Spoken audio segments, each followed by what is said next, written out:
सो अब हमने जैसे मान लो कि ये एक पत्ता हमने लिया है, इस पत्ते को हम तोड़ेंगे और इसको हम मोटर पेस्टल में जैसे चटनी कूटने वाले में तोड़ लेंगे। ये पत्ता लिया, लिखा है using the chromatography to investigate the preparation the leaf extract. First what thing we are going to do is leaf extract बनाएंगे।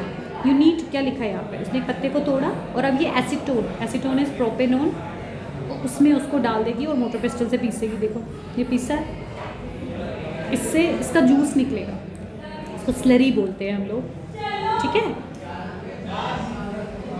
ये paste she is grinding, she made a paste out of it.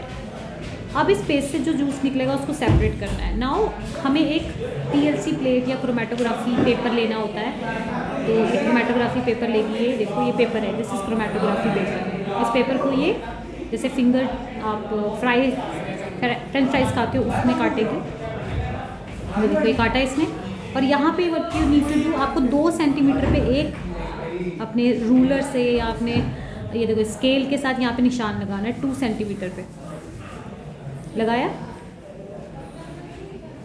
ये paper ऐसा ही होता है, इस पर आपको 2 centimetre पे एक निशान लगाना है।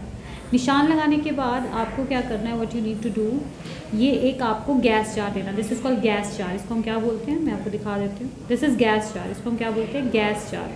इस गैस जार में आपको एक सोल्यूशन डालना है। क्या डालना है, सोल्यूशन। अब ये सोल्यूशन किस किस चीज़ से मिलके बना है, देखो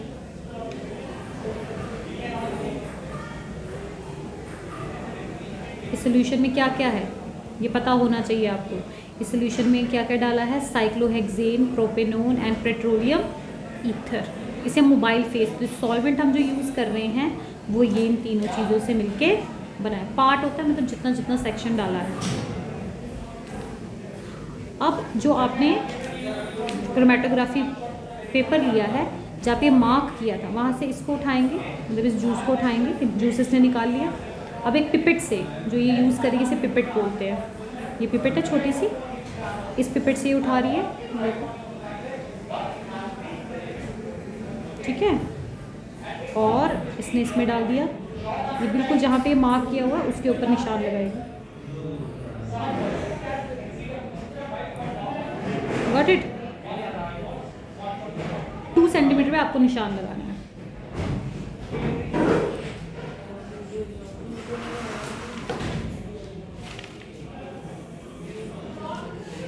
अभी धीरे धीरे पिगमेंट इस क्रोमेटोग्राफी पेपर पे इसके ये सॉल्वेंट डाला था ना इसके ऊपर, सॉल्वेंट के ऊपर इन्होंने आपका स्लरी डाल दिया। अब ये पेपर क्रोमेटोग्राफी कैपिलरी एक्शन होता है। कैपिलरी एक्शन क्या होता है, जब आप पानी टावल पे भी डालते हो वो धीरे धीरे फैलना शुरू होता है, कैपिलरी में रन करता है। सो ये डाला इसने इसके अंदर, और इसको ये रख देगी फॉर 2 to 3 आवर्स, 2 से 3 घंटे रखना पड़ेगा। और ये सॉल्वेंट कैपिलरी एक्शन से ऊपर चढ़ रहा है, कैन यू सी, ये सॉल्वेंट चढ़ रहा है, चढ़ रहा है, चढ़ रहा है, चढ़ रहा है, और ये पूरा चढ़ेगा। जहाँ जहाँ चढ़ेगा साथ साथ में पिगमेंट्स अलग करके लेके जाएगा। तो इसने ये किया। अब ये देखो, ये देखो इसके पिगमेंट्स कितने अच्छी तरह से दिखाई दे रहे हैं। Can you see the pigments here, you see, यहाँ पे डाला था उसने, देखो रन करता करता ऊपर आ गया, ये ग्रीन कलर, ये कलर आ गया ऊपर।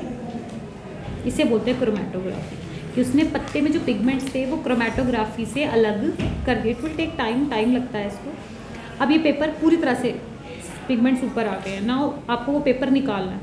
पेपर निकालने के बाद आपको देखना है कि यहाँ से पिगमेंट, यहाँ तक पिगमेंट आया, तो आपको एक वैल्यू निकालनी है, RF वैल्यू। RF वैल्यू पहले कैसे निकालते हैं, आपको ये ध्यान रखना है कि पिगमेंट कहाँ तक आया।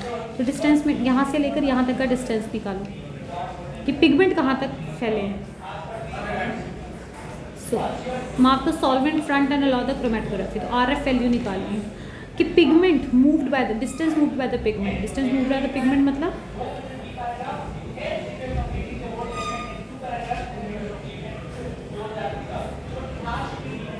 देखो ये आपको मार्क करना है यहाँ तक।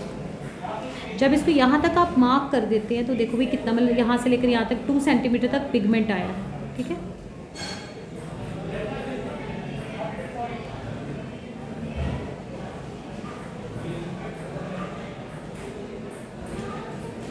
यह मान लो 2 सेंटीमीटर तक पिगमेंट, यहाँ से लेकर यहाँ तक पिगमेंट मूव किया, यही है ना, ऊपर तो नहीं ना जा रहा यहाँ से लेकर यहाँ तक। डिस्टेंस मूव किया था पिगमेंट, मान लो 2 सेंटीमीटर तक पिगमेंट ने मूव किया एंड डिस्टेंस मूव किया था सॉल्वेंट, सॉल्वेंट ने यहाँ से मूव किया, तो सॉल्वेंट का आएगा यहाँ तक तो सॉल्वेंट मूव हुआ है, सो यहाँ तक, ठीक है। सो उसने वैल्यूज़ निकाली हुई हैं कि आपको टेबल अपने उसमें बनाना है, टेबल ऐड कर लेना, तो ये ब्लू ग्रीन कितनी है, इसकी इतनी है, ठीक है। So this is how you, इसने ग्रे कलर में ज़ैंथोफिल येलो कलर का होता है, कैरोटीन येलो ऑरेंज का होता है, क्लोरोफिल भी ग्रीन कलर का होता है, क्लोरोफिल ब्लू ग्रीन कलर का होता है, तो उसने पिगमेंट्स अलग कर लिया और देख लिया किस पिगमेंट की कितनी दूरी है उस पर्टिकुलर मार्क से। That's this is your RF value. Got it? Thank you.